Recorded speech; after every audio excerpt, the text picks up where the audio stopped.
masjid, dia mesti suci.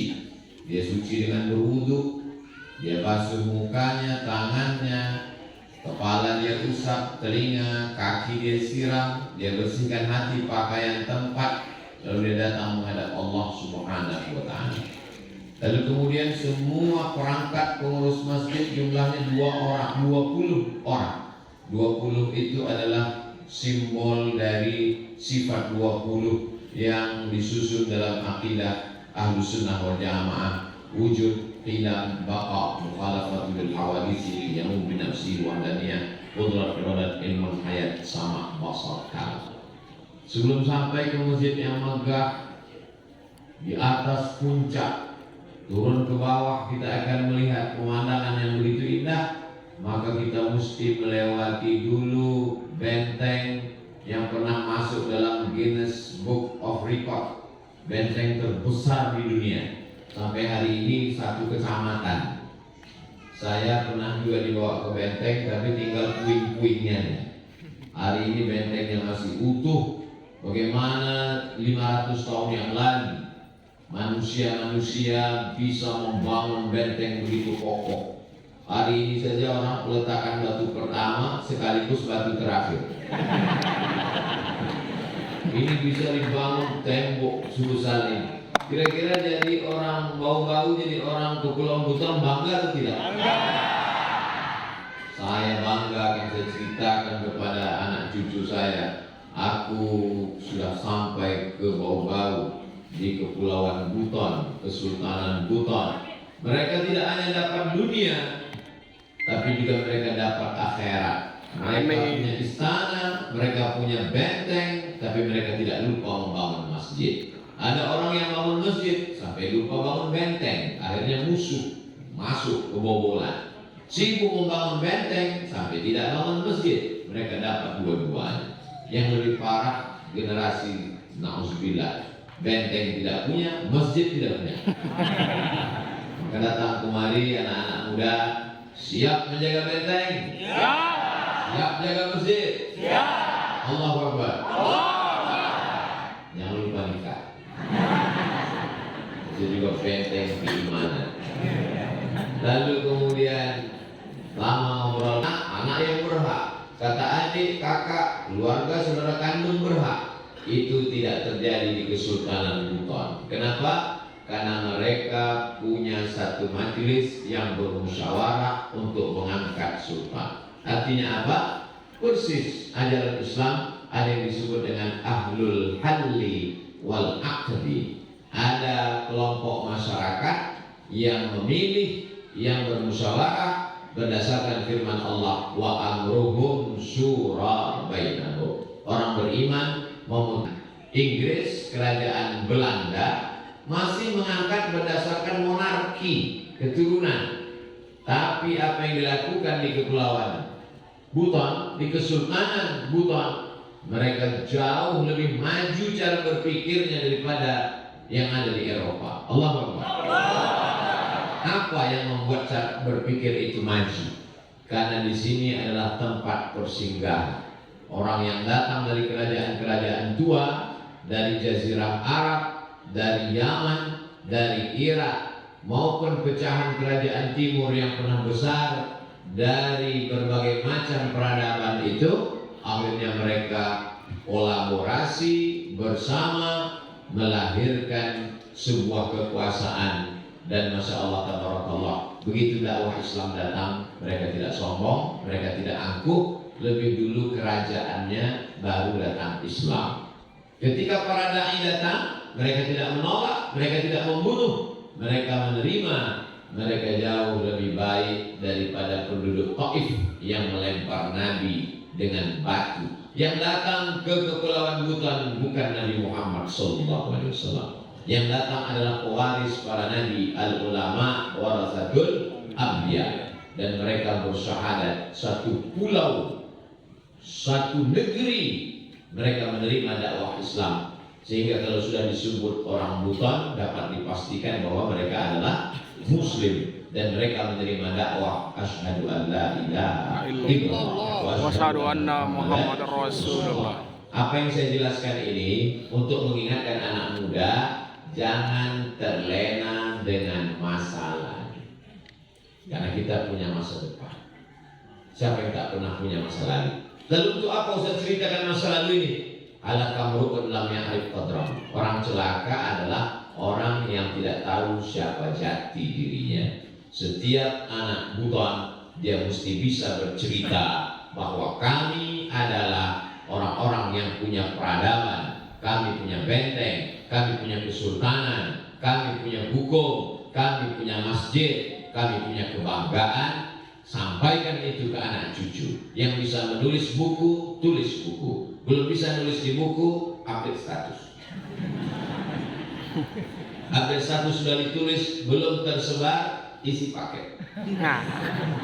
Menulislah supaya orang di masa akan datang tahu bahwa kau pernah hidup di masa lalu. Masa lalu itu mereka, masa depan itu kamu. Pada kesempatan ini saya diminta untuk menjawab beberapa pertanyaan. Assalamualaikum warahmatullahi wabarakatuh. Waalaikumsalam warahmatullahi wabarakatuh. Semoga Ustaz dan keluarga dirahmati Allah. Amin ya rabbal alamin. Mau tahu nih, tahlil kan mengingat kematian, betul. Haul juga mengingat kematian, betul. Tapi khusus para habaib, pertanyaannya, apa hukum keduanya? Apakah keduanya sama? Tahlil diambil dari la ilaha illallah, namanya tahlil. La ilaha illallah, la ilaha illallah, la ilaha illallah. Itu namanya tahlil.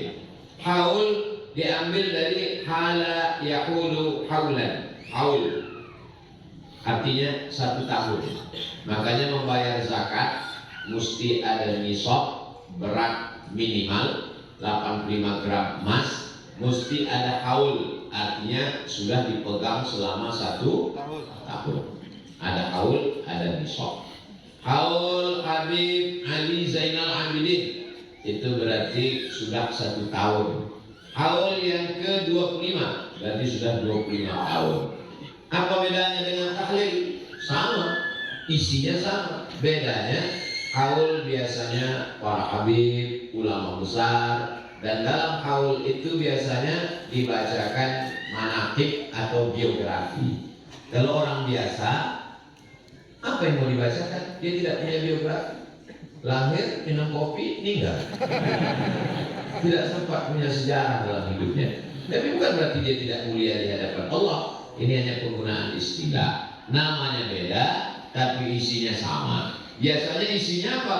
Biasanya isinya 5. Yang pertama baca Quran. Yang kedua tahlil la ilaha illallah.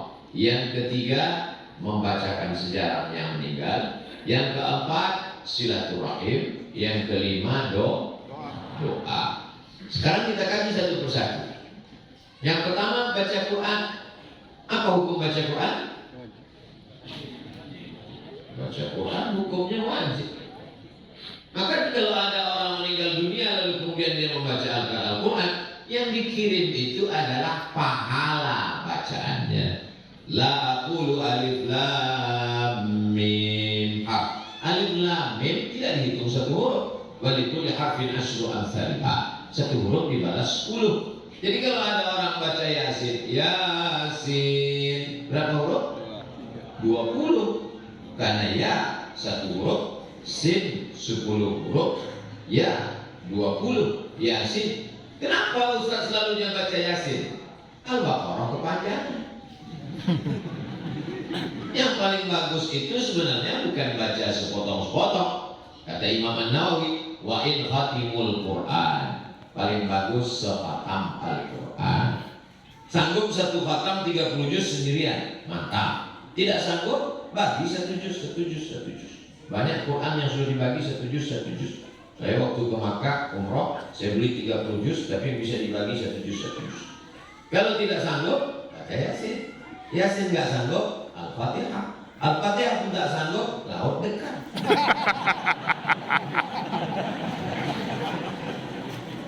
Al-Quran pahalanya dikirimkan. Ya Allah, sampaikanlah pahala bacaan kami kepada Habib, kepada Kiai, kepada Tuan Guru, kepada. Kalau Abdul Somad meninggal, Bapak Ibu di Buton mau mau bacakan Al-Fatihah? Mau. Mantap. Yang kedua adalah tahlil. La ilaha illallah, la ilaha illallah, la ilaha illallah. Membacakan tahlil sampai. Dalilnya ketika Nabi lewat di makam, Nabi ambil pelepah korma, Nabi belah, Nabi tusukkan ke makam. Kenapa ini ya Rasulullah? Sebab semua pohon-pohonan bertasbih. Maka pelepah korma dibelah, ditusukkan ke makam, pahalanya sampai. Itu perbuatan Nabi. Kalau tasbih pelepah korma saja sampai, apalagi tahlil orang beriman. Tasbih, tahmid, takbir, afdalul dzikri la ilaha illallah. Maka la ilaha illallah sampai. Apakah semua pohon-pohon ini bertasbih? Ya. Ada pohon yang tidak bertasbih? Ada. Pohon mana yang tidak bertasbih? Ini pohon plastik. Yang ketiga adalah apa yang disebut dengan sedekah makanan. Biasanya di dalam majelis itu ada makanan. Orang biasanya tidak mau makan makanan waktu tahlil itu, khawatir itu adalah harta warisan yang belum dibagi. Karena begitu sedetik orang meninggal, hartanya berubah menjadi harta milik ahli waris. Maka anaknya ngasih kata sambutan, wahai masyarakat Buton yang saya hormati, ini makanan yang dihidang ini adalah itu dari saya sebagai anak, bukan warisan bapak saya yang belum dibagi. Apa kalian tidak tahu bahwa saya ini kaya? Makanya mesti ada kata sambutan supaya masyarakat yang ragu-ragu jangan sampai dia tidak mau makan.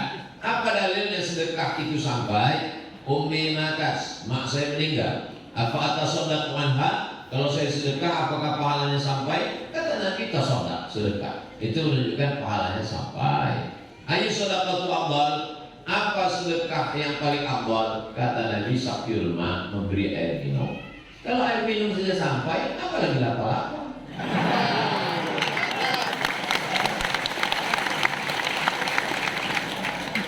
Kalau air minum saja sampai, apa lagi barongko? Dan seterusnya. Lalu kemudian yang kelima adalah di situ ada namanya silaturahim. Kita mungkin jarang ketemu, tapi begitu ada orang meninggal, ada haul, ada tahlil, kita ketemu. Oh, masih hidup. Selama ini lama nggak ketemu kita. Iya Pak, mohon maaf, saya hutang kemarin belum sanggup. Oh, saya udah lupa. Jadi Bapak maafkan, saya ingat lagi sekarang. Yang kelima di dalamnya ada doa.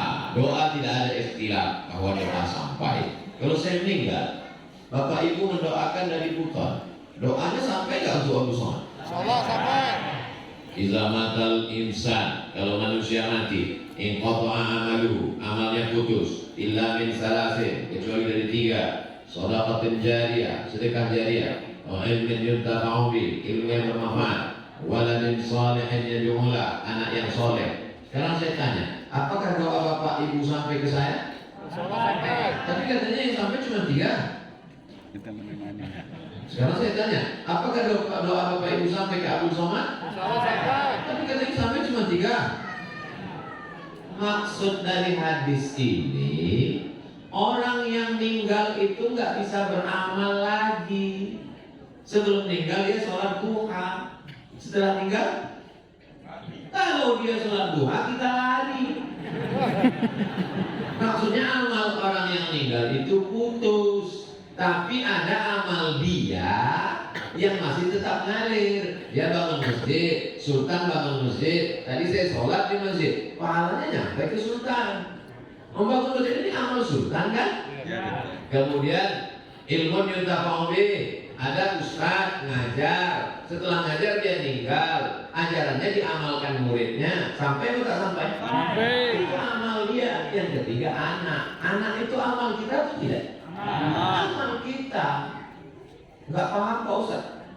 Anakmu itu amalmu, karena kau beramal maka istrimu hamil. Paham? Itu maksudnya. Orang yang meninggal itu amalnya putus. Adapun Bapak Ibu yang masih hidup, amal Bapak Ibu enggak putus. Jadi banyak orang enggak paham. Kamu kenapa enggak datang tahlilan? Sudah putus. Apanya yang putus? Enggak tahu, pokoknya putus. mesti dijelaskan. Yang putus itu amal orang meninggal. Adapun orang hidup amalnya tetap ngalir pada orang yang meninggal. Mana contohnya? Sholat jenazah. Sholat jenazah itu orang hidup apa orang mati? Orang hidup dikirim untuk orang mati. Kalau itu ngalir apa enggak? Nah, jadi nanti kalau ada orang di hutan mengatakan sudah putus, berarti jenazahnya nggak usah disolatkan. Pas ditanya, kenapa nggak kau sholatkan? Udah putus, Beb. Paham? Hadisnya sahih, tapi banyak orang nggak sahih memahami hadis ini. Diajak tahlil, nggak mau. Kenapa nggak mau doakan? Putus. Apa yang putus? Dia tanya.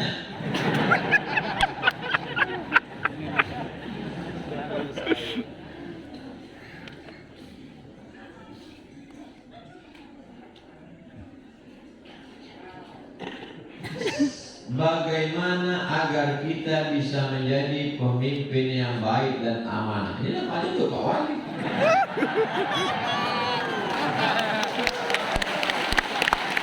Karena jabatan dan kuasa adalah ujian. Banyak orang kalau meninggal katanya ujian, kalau sakit katanya ujian, kalau rugi katanya ujian, kalau jadi wali kota ujian. Makanya Pak Wali nggak tinggal di rumah jabatan. Saya nggak mau tinggal di sini, Pak Ustaz. Belum selesai, saya tenang dulu. Saya nggak mau tinggal di sini, Pak Ustaz. Kalau ada tamu saja di sini. Kenapa gitu, Pak Wali? Karena kalau saya terlalu lama di sini, saya lupa jalan keluar. Itu ucapan beliau. Artinya apa? Beliau tidak menganggap ini sebagai hadiah, tapi ini adalah amanah. Wa balawnahum bil hasanat. Kami uji mereka dengan yang enak-enak, wasayyi'at dengan yang enggak enak. Oh, Ustaz, katanya ujian itu ada yang enak, ada yang enggak enak. Saya kok enggak enak terus, nasib kamu. Makanya kita disuruh beriman kepada takdir baik, takdir buruk. Kalau ada orang yang kaya, punya rumah mewah, punya mobil, itu ujian atau nikmat? Ujian. Dia sanggup gak bersyukur pada Allah. Kalau ada orang kebetulan miskin, susah, melarat, belum lahir bapak meninggal, pas lahir emak meninggal, itu ujian. Disuruh supaya bersabar. Kalau dapat nikmat syukur, kalau dapat yang tidak enak bersabar. Adapun orang yang diberikan jabatan, pakailah jabatan itu untuk menolong agama Allah. Sultan-sultan kesultanan Buton diberikan Allah jabatan, dibangunnya benteng supaya Belanda tidak bisa menyerang, dibangunnya masjid supaya akidah kuat, diaturnya sistem syura supaya setelah meninggal tidak meninggalkan konflik orang kelahi rebutan kekuasaan. Akhirnya negeri aman dan damai, pahala mengalir. Buton baldatun thayyibatun wa rabbun ghafur. Anak-anak muda ini mudah-mudahan ada yang jadi gubernur, ada yang jadi presiden. Amin. Dengan jabatan itu kau akan menolong agama Allah. Allahu Akbar. Jikalau ada laki-laki yang gemulai tapi tidak merias wajahnya seperti perempuan, tidak menggunakan pakaian perempuan, dan tidak gay, apakah dia tetap mendapatkan dosa seperti bencong?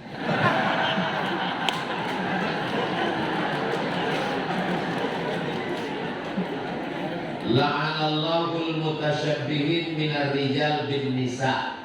Allah melaknat laki-laki yang menyerupai perempuan.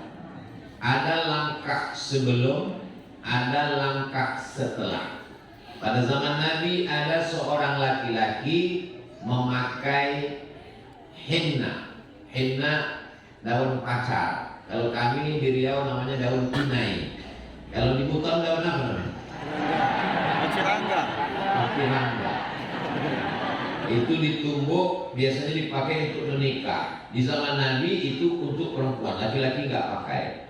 Lalu kemudian di zaman Nabi ada laki-laki yang memakai, dibawa ke Rasulullah. Kata Rasulullah, asingkan dia ke satu tempat bernama Naqi. Tempat pemakaman Baqi, tempat pengasingan Naqi. Singkat, karena ini bisa menular. Itu lemah gemula itu kalau kita berteman lama-lama bisa menular. Maka dia mesti diasingkan, dia mesti dikarantina. Tapi jangan satukan dengan karantina COVID. Tapi kalau dia sudah sampai pada tingkat melakukan hubungan homoseksual, maka ada hukuman yang jelas. Man wajadtumuhu ya'malu amala qaumi Lut. Kalau kamu dapati ada orang yang tertangkap melakukan perbuatan umat Nabi Lut, nama kampungnya Sadum, perbuatannya disebut dengan perbuatan orang Sadum. Maaf, itulah dia Sodom. Perbuatan orang Sadum, Sodom. Maka dinaikkan bagian kerak bumi ke atas, yang atas turun ke bawah. Ja'alna 'aliyaha safilaha. Kami jadikan bagian atas turun ke bawah, yang bawah naik ke atas. Amtarna 'alaihim, kami hujani mereka bi'ijaratin, dengan batu, min sijilin mamud, dari api yang terbakar. Akhirnya mereka pun mati bergelimpangan. Salah satu contohnya adalah kaum homo yang membeku jadi batu di Pompei. Nah, ini semua menjadi iktibar pelajaran. Kalau dia tidak memakai pakaian perempuan, tidak memakai aksesoris perempuan, tidak operasi kelamin, dan dia tidak homo, seperti pertanyaan, hanya dia gemulai saja. Gak tahu kenapa dia gemulai. Terlalu banyak makan cendol. Maka dia seperti tak bertulang. Dia tak apa-apa. Tidak ada hukum bagi dia, karena dia tidak melakukan dua. Pertama, tidak menyerupai perempuan, dan tidak melakukan hubungan seksual sejenis. Nah, ini penting kita jaga. Makanya saya yakin dan percaya anak-anak muda di Pulau Buton tidak akan melakukan itu, karena masyarakat Buton ini masyarakat yang gagah dan perkasa. Seandainya orang Buton ini lemah gemulai, mana mungkin bisa bangun benteng terbesar di dunia? Angkat batu. Jadi kalau ada yang lemah gemulai yang agak-agak ada tandanya, bawa ke sini, suruh dia memperbaiki benteng-benteng dengan robot. Insya Allah hilang benteng.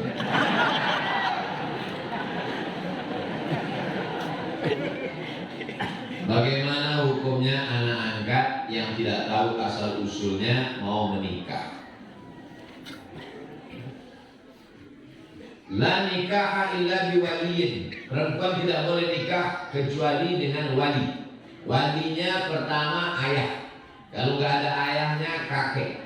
Kalau tidak ada kakeknya paman, adik ayah. Kalau tidak abang ayah. Kalau tidak adik ayah laki-laki.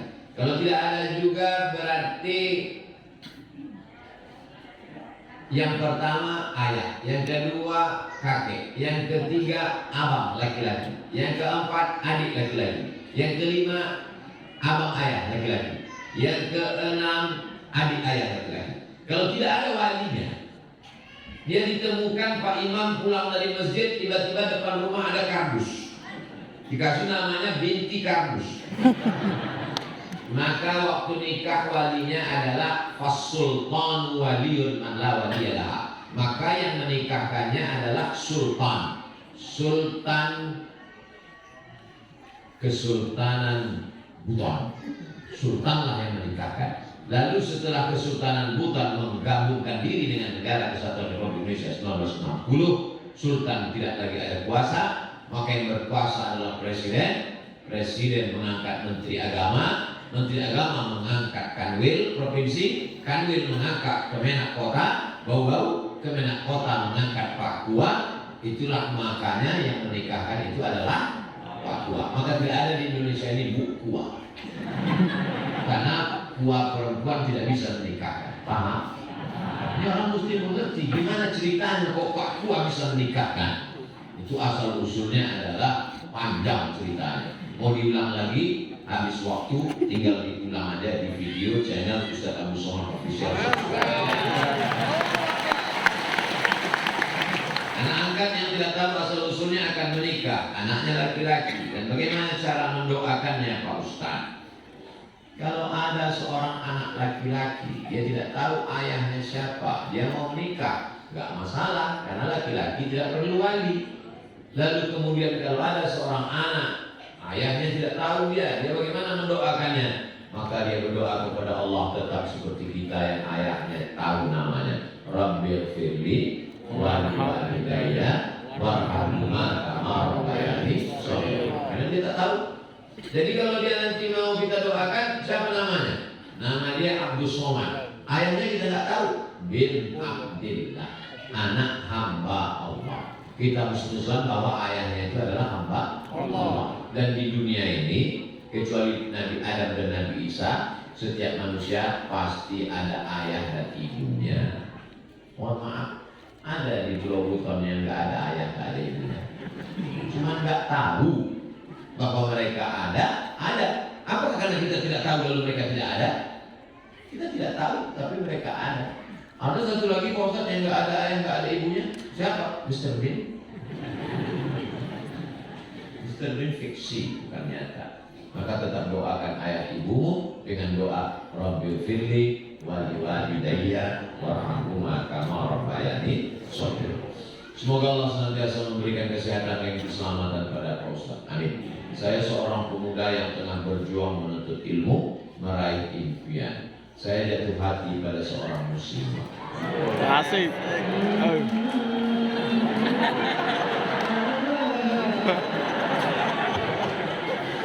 Dan sadar kami memahami perasaan satu sama lain. Tapi tidak pacaran. Apa namanya? Kami tidak pacaran sebelum itu menjadi halal. Ustaz, saat ini telah memberikan isyarat untuk segera menghalalkannya. Namun saya rasa bahwa saya harus mempersiapkan segalanya terlebih dulu untuk memastikan kesejahteraan demi masa depan. Apa yang baiknya saya lakukan, Pak Ustaz? Kerja.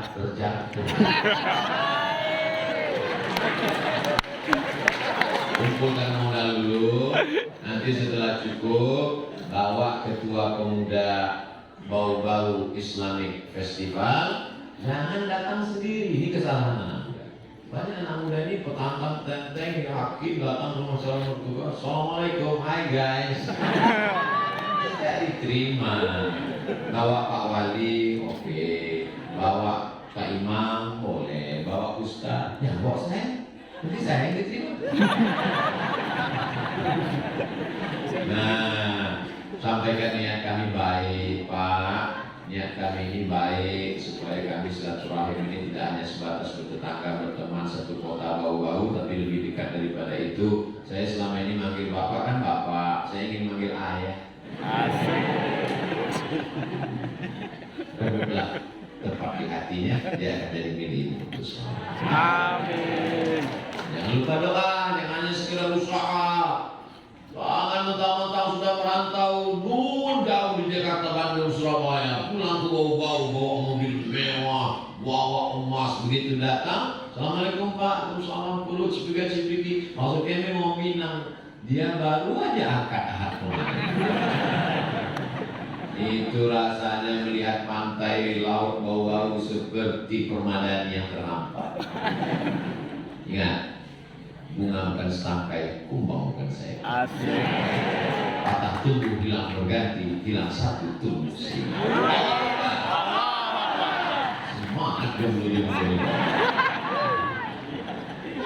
Kalau ternyata tidak sesuai dengan skenario, kau tidak pernah buat salah, kau sudah berdoa kepada Allah, yakinlah Allah punya rencana yang lebih indah.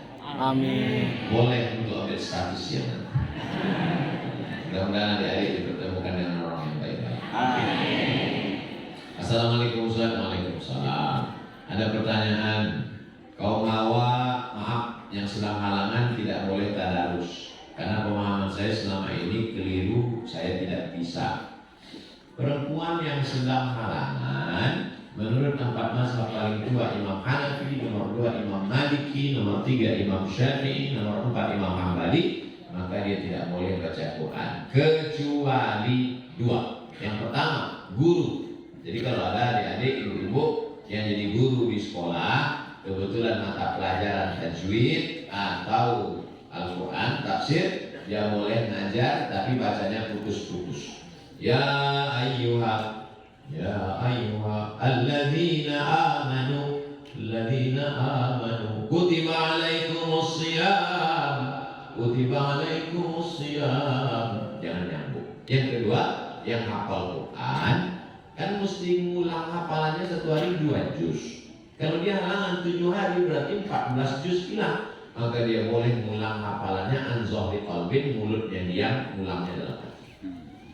Oke, nanti kalau ada nampak perempuan duduk di bawah pohon diam tadi.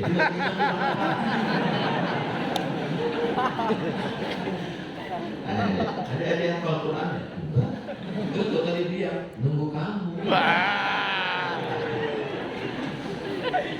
Dua, kalau maaf yang halangan tidak boleh masuk masjid. Ada cerita bahwa tidak boleh kita lewat masjid sejauh 40 meter. Tentang nggak boleh lewat masjid 40 meter tidak ada dalil yang sahih. Adapun perempuan yang halangan 7, tidak boleh masuk masjid, tidak boleh baca Quran, tidak boleh megang Quran, tidak boleh bawa Quran, tidak boleh iktikaf, tidak boleh sholat, tidak boleh puasa. 7. Referensinya di mana Pak Ustaz? Nama kitabnya Al-Fiqhul Islami wa Adillatuh.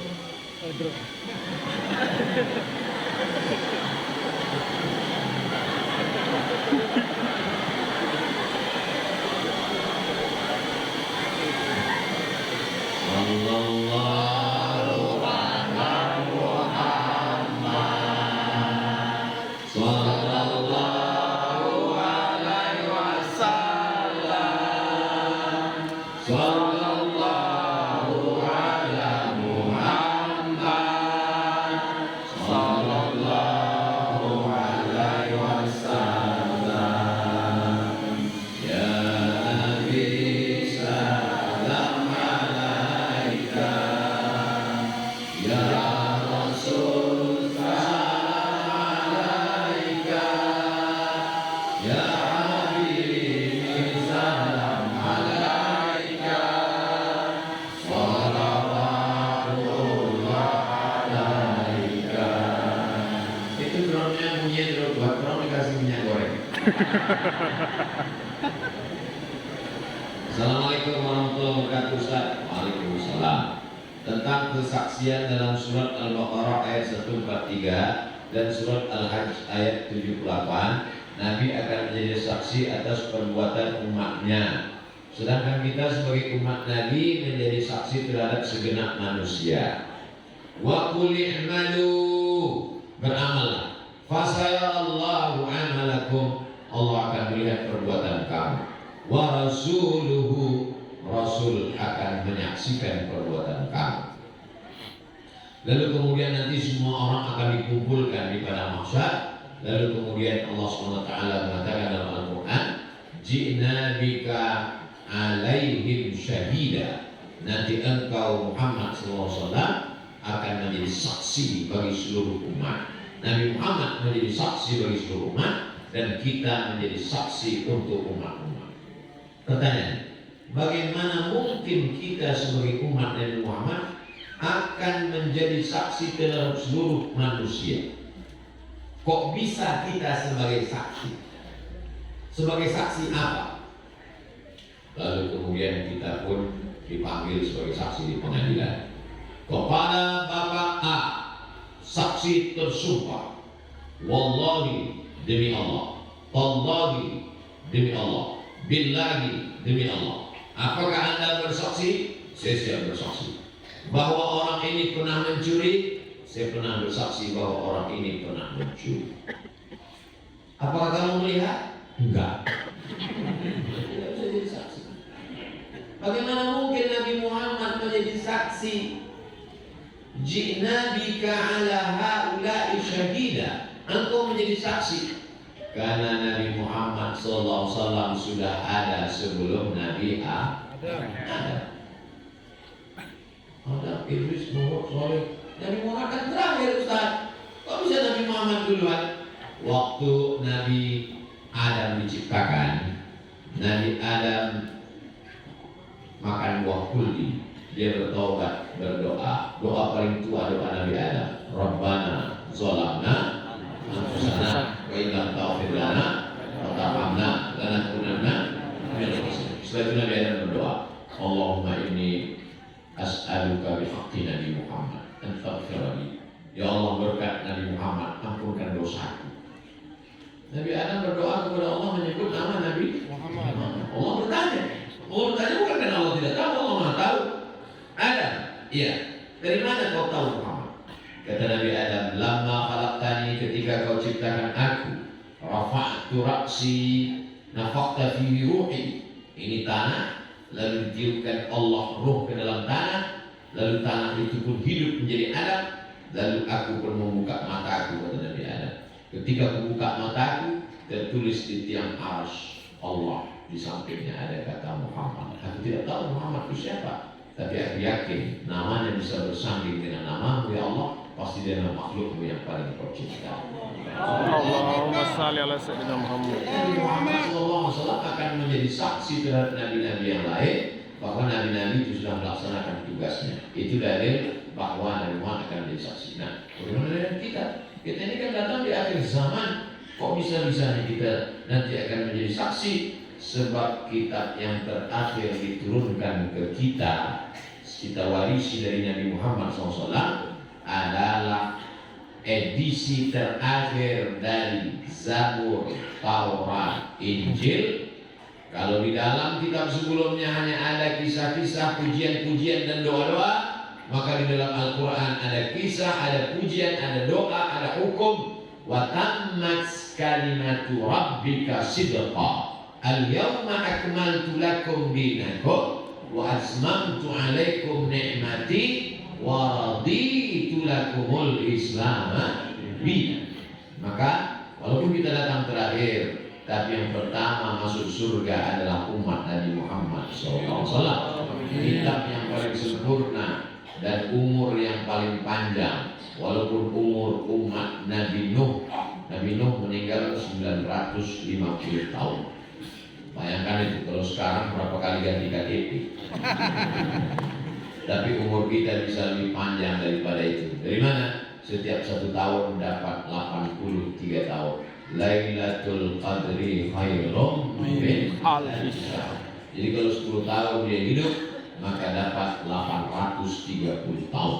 Kalau dia hidup 20 tahun, setiap tahun dapat Lailatul Qadar 1660 tahun. Ini kelipatan yang diberikan Allah Subhanahu wa taala. Kita menjadi saksi karena kita yang terakhir, kita bisa melihat, kita disuruh mempersaksikan bahwa umat ini bersaksi tiada Tuhan, la ilaha illallah Muhammadur Rasulullah. Tapi sesama kita nanti bisa kenal, ini pasti umat Nabi Muhammad. Dari mana kita tahu bahwa ini umat Nabi Muhammad?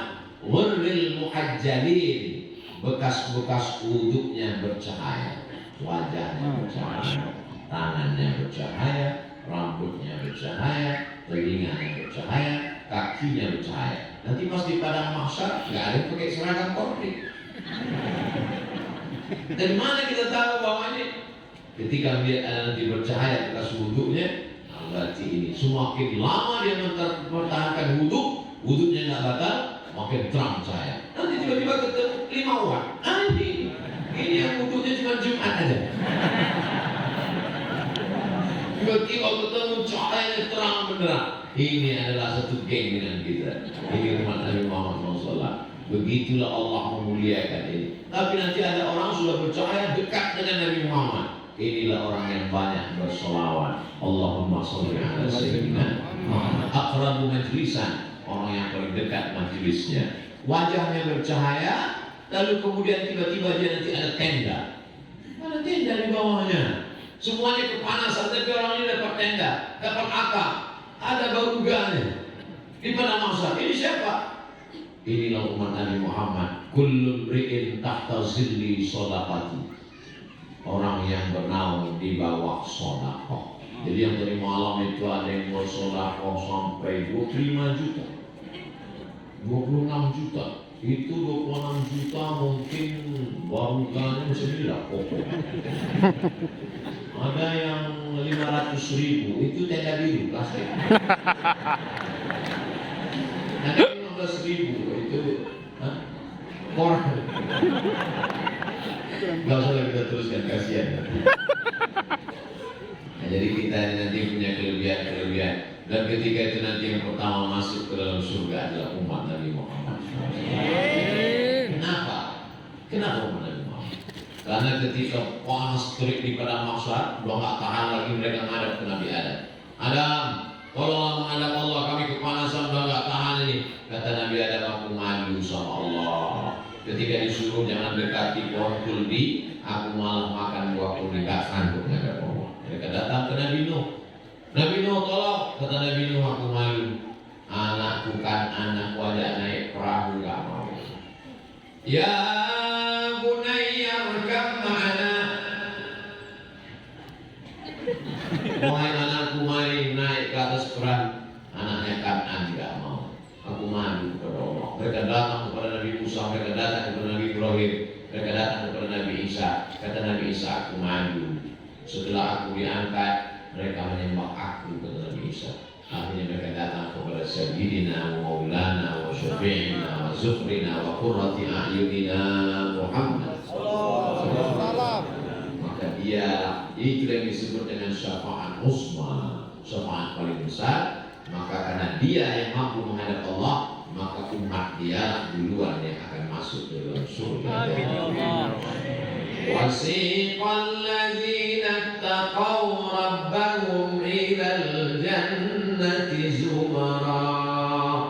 Mereka akan dibawa masuk ke dalam surga. Zumara, tidak sendirian, berjamaah.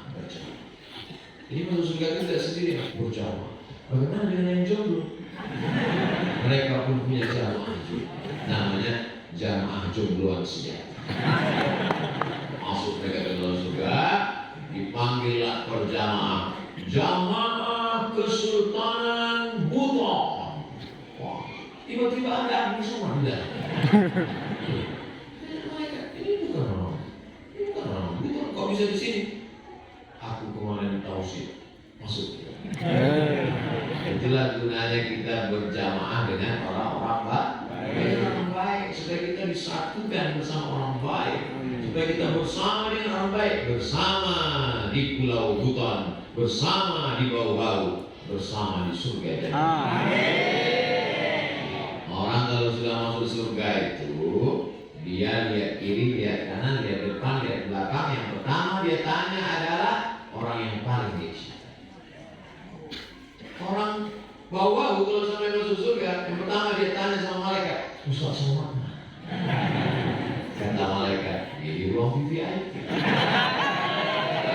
Amin. Betulnya Abu Somad minta doa supaya dimasukkan Allah ke surga Jannatul Firdaus. Amin. Surga itu urutannya bukan ke samping, ke atas.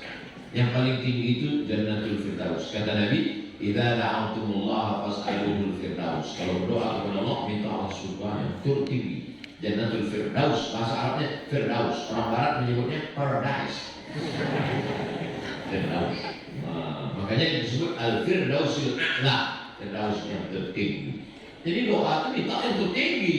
Ini banyak orang selalu doa, ya Allah masukkan aku ke surga. Ya emperan enggak.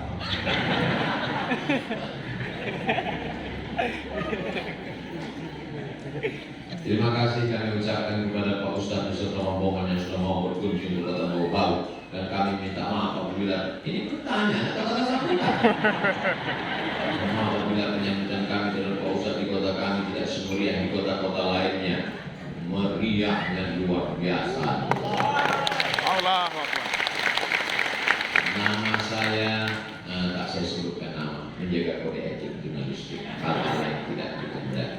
Yang ingin saya tanyakan Pak Ustaz, satu, Rasulullah sangat benci pada sahabat yang berbohong, walaupun itu hanya candaan, prank. Tapi kenapa ketika sahabat Nabi Ukasha melakukan kebohongan, tidak memarahinya, berkata, dengarlah kamu sekalian, sekiranya kamu hendak menjadi ustaz orang ini. Pertanyaannya, apakah karena kecintaan kita kepada Nabi kita bisa berbohong walaupun prank karena sahabat Nabi melakukan kebohongan? Tidak ada sahabat Nabi yang pernah berbohong. Jadi kalau ada cerita-cerita, maka kita mesti cek and recheck. Man kadzdzaba alayya muta'ammidan, siapa yang berdusta kepadaku secara sengaja, falyatabawwa maq'adahu minan nar, maka siapkanlah tempat duduk dari neraka. Saya kasih 3 contoh perbuatan sahabat yang disangka orang berdusta padahal bukan dusta. Pertama, Nabi masuk ke rumah sahabat, ketok pintu, Assalamualaikum, Assalamualaikum. Enggak ada. Assalamualaikum 3 kali. Baru dia jawab, Waalaikumsalam. Buka pintu. Kata Nabi, dari tadi kamu ada di situ? Ada. Kenapa enggak jawab dari pertama? Aku mau dapat doamu 3 kali ya Rasulullah. Pertanyaannya, apakah sahabat yang ada di balik pintu itu pembohong? Tidak. Dia mau dapat doa Nabi 3 kali, berarti doanya 9. Assalamualaikum warahmatullahi wabarakatuh. Assalamualaikum warahmatullahi wabarakatuh. Assalamualaikum warahmatullahi wabarakatuh. Boleh tidak? Kita stadzana ahadukum thalatha. Kalau kamu minta izin salam 3 kali, falam yu'zan, tidak diizinkan, falyarji, maka pulang. Contoh kedua, datang tamu. Datang tamu, dia bilang ke istrinya, matikan lampu. Matikan lampu, istrinya masak. Begitu masakan datang, masakan ini cuma cukup untuk tamu saja, karena makanan anaknya. Dia sendiri tak ada makan. Diletakkan di ruang tamu, habis itu matikan lampu, lalu dia pura-pura bunyi mati. Besoknya datang menghadap Rasulullah SAW. Apa kata Nabi SAW? Abhakallah, Allah menurunkan rahmat sani'akuma, perbuatan kamu berdua tadi malam. Kelihatannya seperti bohong, pura-pura makan, padahal dia sedang memuliakan tamu. Yang ketiga adalah bahwa perbuatan bohong dalam tanda kutip dibenarkan dalam 3 hal. Yang pertama, ketika kita perang, bukan prank, sedang perang. Tiba-tiba saya masuk ke rumah bapak, ini musuh orang kafir mau membunuh Abu Somad. Saya masuk ke rumah, masuk ke bawah tempat tidur, lalu kemudian datang musuh bawa pedang. Ada Abu Somad di sini. Bapak menjawab, Abdul Somad tidak ada di sini. Akhirnya mereka pergi. Apakah bapak waktu itu bohong? Tidak. Karena bapak kan bilang Abdul Somad tidak ada di sini. Dia ada di bawah tempat tidur. Itu namanya khid'ah. Al-arbu khid'ah. Yang kedua adalah mendamaikan orang yang berdua sedang kelahi. Ini ada si A, kelahi sama si B, si C. Si A datang. Memang si B itu kurang ajar, tiba-tiba si B datang. Tapi si A datang ke sini kan, ceritakan aku kan, 1 kali pun dia nggak ada ceritakan. Apakah saya bohong? Tidak. Dia memang tidak ada 1 kali, kali-kali. Tapi kalau saya ceritakan orang ini bisa kelahi untuk mendamaikan orang yang sedang bertikai. Yang kedua adalah menyenangkan ibu. Pulang bapak dari Surabaya bawa batik. Ibu tugas keluar kota Surabaya. Pulang ke Bau-Bau bawa batik. Lalu kemudian kata ibu, Bapak, gimana batiknya? Cantik nggak? Kata bapak, seumur hidup aku belum pernah lihat batik seperti ini. Kata si ibu, padahal menurut bapak jeleknya. Paham? Paham. Sahabat Nabi meyakini ketika dia memeluk Nabi karena cintanya maka dia bisa bersama Nabi di surga. Apakah boleh kami selain mencintai Rasulullah juga mencintai ulama? Karena saya ingin memeluk Pak Ustaz.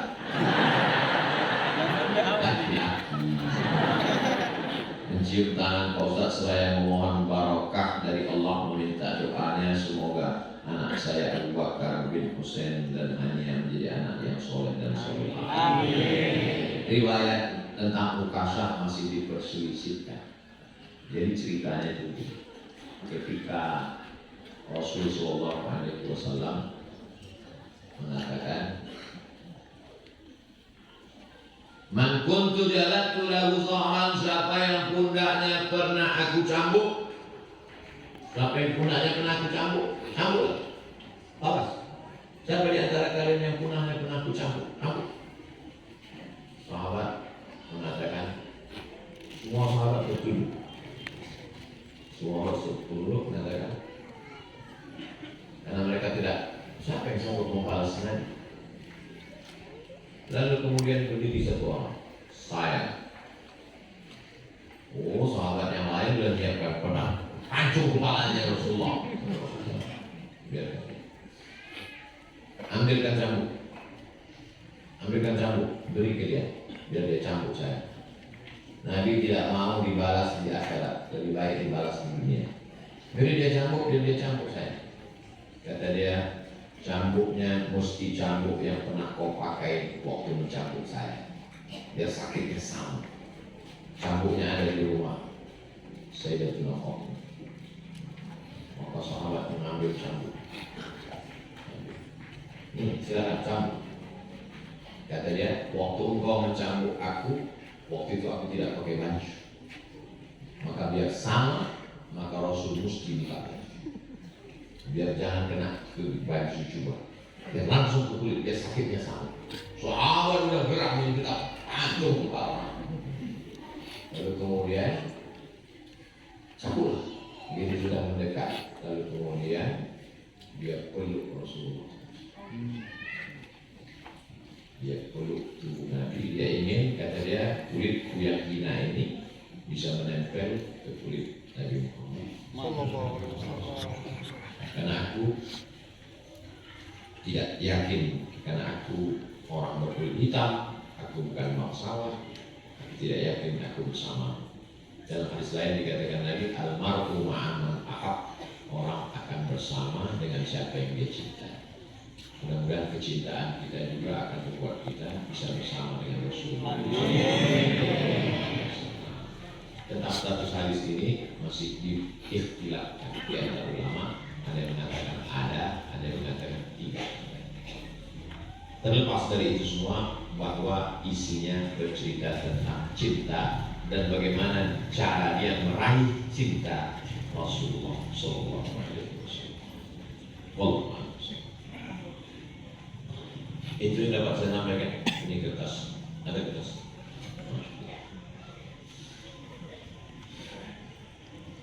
Saat ini sedang viral tentang nikah beda agama yang disahkan oleh pengadilan negeri. Sementara fatwa Majelis Ulama Indonesia mengharamkan pernikahan beda agama. Bagaimana pendapat Pak Ustadz tentang pernikahan beda agama? Bukan pendapat saya, tentang dalam Al-Quran. La tankihul musyrikina hatta yu'minu. Jangan nikahkan anak perempuanmu dengan laki-laki yang musyrik sampai mereka beriman. Wal 'abdun mu'minun, hamba sahaya kalau dia beriman, khairun, lebih baik, min musyrikin, daripada orang musyrik. Walau a'jabakum, walaupun mengagumkan kamu hartanya, bangsawan, kaya, punya jabatan dan lain sebagainya. La tunkihul musyrikati hatta yu'min. Janganlah hai laki-laki kamu menikahi perempuan yang beda agama. Wala anatun musyrik mu'minatun, perempuan yang berkulit hitam hamba sahaya, khairun min musyrikatin. Wala amatun mu'minatun, perempuan yang hamba sahaya berkulit hitam miskin susah melarat, khairun, lebih baik, min musyrikatin, daripada seorang perempuan yang berbeda agama. Walau a'jabatkum, walaupun dia menarik, menakjubkan bagi kamu. Bapak-bapak, ibu-ibu, jaga anaknya. Kalau sudah nampak bergaul, jangan sampai dia jatuh cinta, nanti dia menjadi melawan. Semua berawal dari percikan-percikan api di lalang yang kering, cepat padamkan. Siapa itu? Teman saya kuliah, beda agama, berteman, hati-hati. Nanti betapa banyak disebabkan oleh pertemanan dan persahabatan.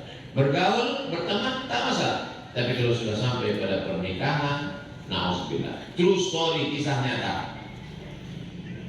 Datang bapak-bapak, ibu-ibu, ke kantor Badan Amil Zakat Nasional Provinsi dia. Saya waktu itu jadi tim sosialisasi zakat.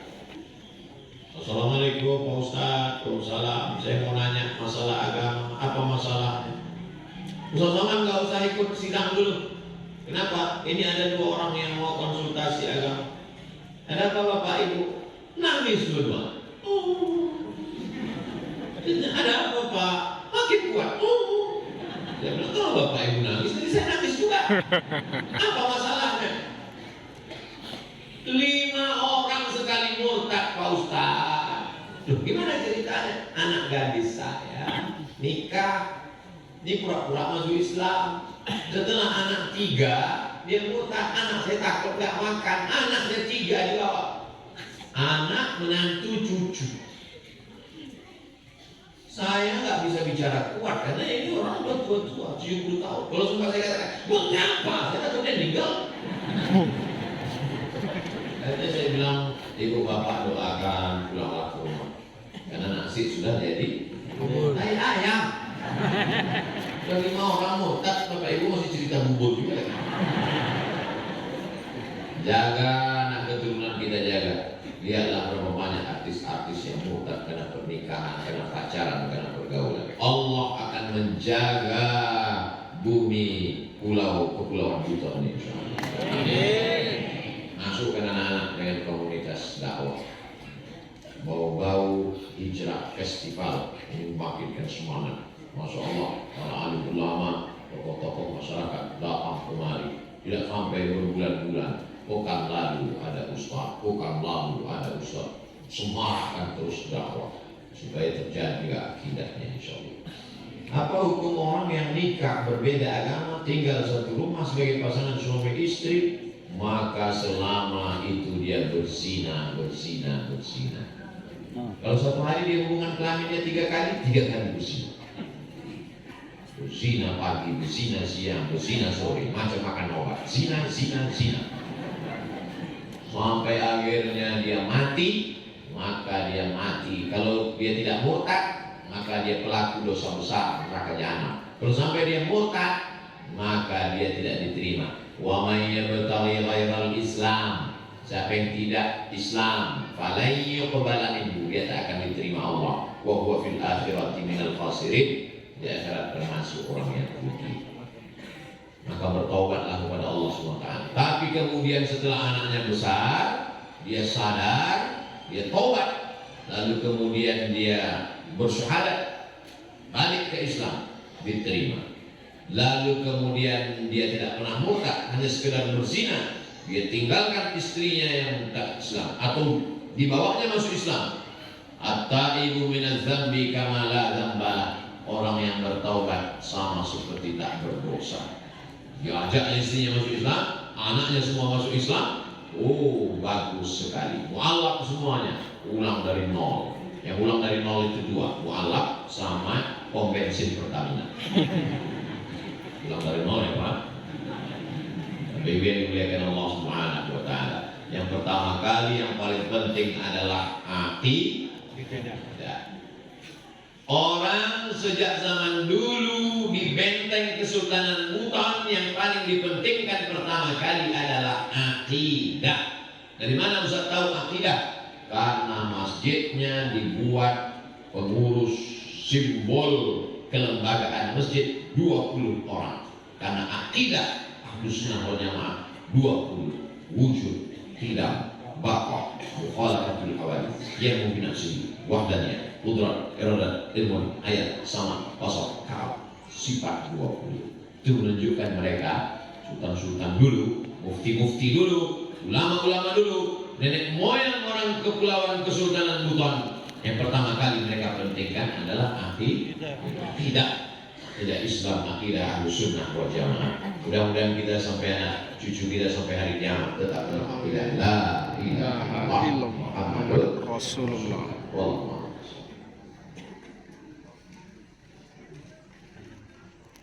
Siapa Tuhan yang Maha Esa yang dimaksud oleh uang? Saya lihat dulu uang. Mana ditulis tulisnya Tuhan Maha Esa di dalam uang.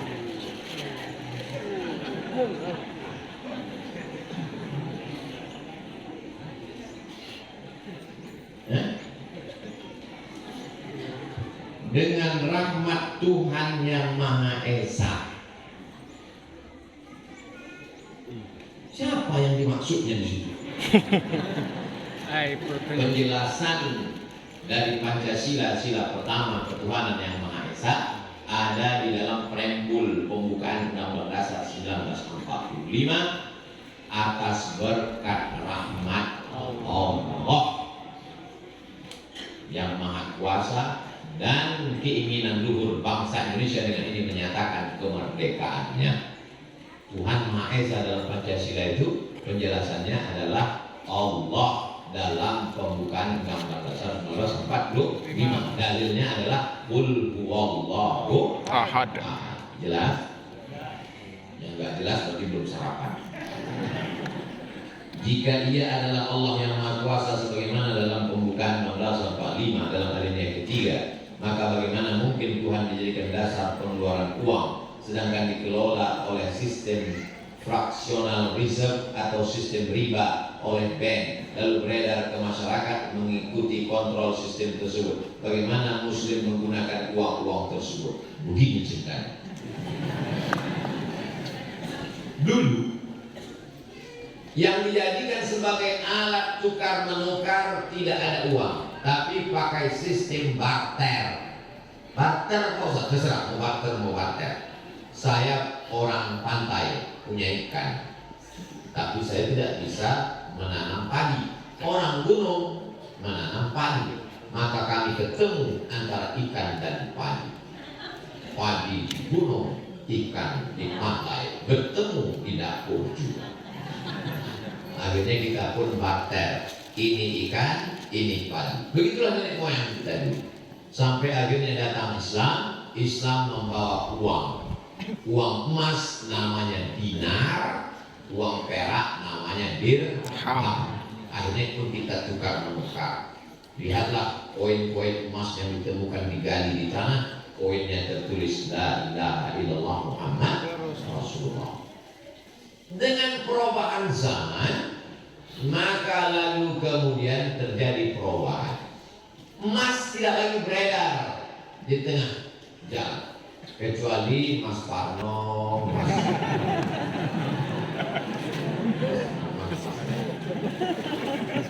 emas tidak boleh beredar lagi sebagai alat tukar karena sesuatu dan lain hal. Akhirnya negara boleh mencetak pengganti emas dalam bentuk kertas sesuai dengan kadar emas yang ada di negara itu.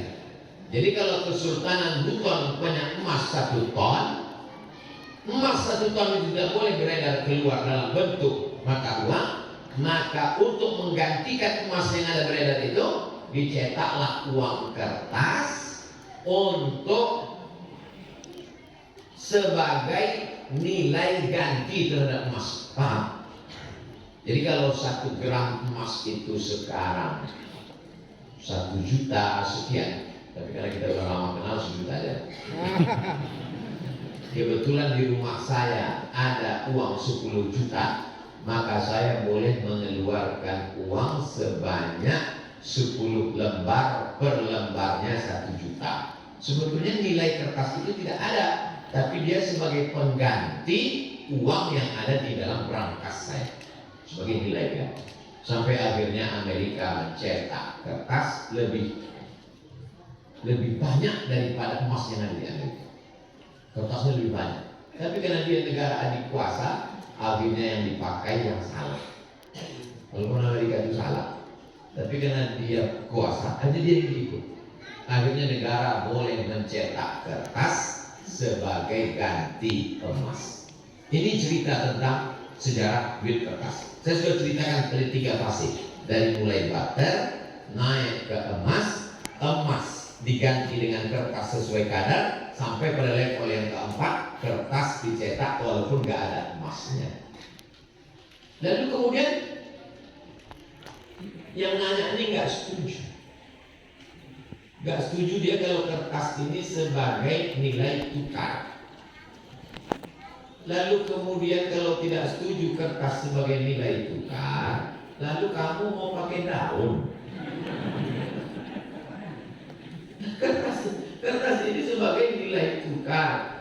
Tapi kemudian bahwa yang menetapkan di Indonesia pakai rupiah, sampai ke Saudi Arabia pakai rial, sampai ke Mesir pakai pon, sampai ke Maroko pakai dirham. Itu ulama-ulama semua. Jadi kalau antum bilang yang mengeluarkan uang kertas ini riba masuk neraka, berarti yang masuk surga cuma antum sendiri. Bayangkan ulama sebanyak-banyak ini, Al-Azhar 1000 tahun lebih di Mesir, berarti bodoh semua ulama Azhar itu. Maka mesti dipahami bahwa duit kertas ini sebagai nilai hanya untuk transaksi tukar menukar. Tapi sebenarnya nilainya bukan pada kertas itu. Sebagai contoh, kalau antum punya uang 10.000 satu lembar, tapi pada zaman Presiden Soekarno, sekarang masih laku sebagai nilai tukar? Tidak, dia hanya sebagai alat untuk souvenir, untuk kenang-kenangan, tapi sebagai alat tukar sudah tidak bisa lagi. Kita sepakati bahwa uang yang kita pakai sekarang itu yang ditetapkan negara sebagai alat tukar untuk supaya kita tidak kelahi gara-gara masalah barter, dalam masalah untuk memudahkan kita bertransaksi. Maka sepakatlah umat di seluruh dunia ini, termasuk umat Islam dan para ulama. Apa bodoh semua ulama di Saudi Arabia, para alim ulama yang ada di Yaman, Habib Umar bin Hafiz, wali-wali Allah, mereka pakai duit kertas. Nah, ini tentang masalah uang kertas sebagai nilai tukar. Allah Allah hasilnya untuk niat yang baik-baik. Mudah-mudahan uang kertas kita banyak sebagai nilai tukar. Allah hasilnya waqul niyatin shalihah. Al-Fatihah. A'udzubillahi minasyaitonir rajim. Bismillahirrahmanirrahim. Alhamdulillahi rabbil alamin. Ar-Rahmanir Rahim. Maliki yaumiddin. Iyyaka na'budu wa iyyaka nasta'in. Ihdinas siratal mustaqim. Shiratal ladzina an'amta 'alaihim ghairil maghdubi 'alaihim waladdallin. Amin. Allahumma awsil thawaba ma qara'nahu min suratil Fatihah. Sampaikanlah bacaan surat Al-Fatihah ila arwahi salatin mamlakati buton. Sampaikan bacaan surat Al-Fatihah yang kami baca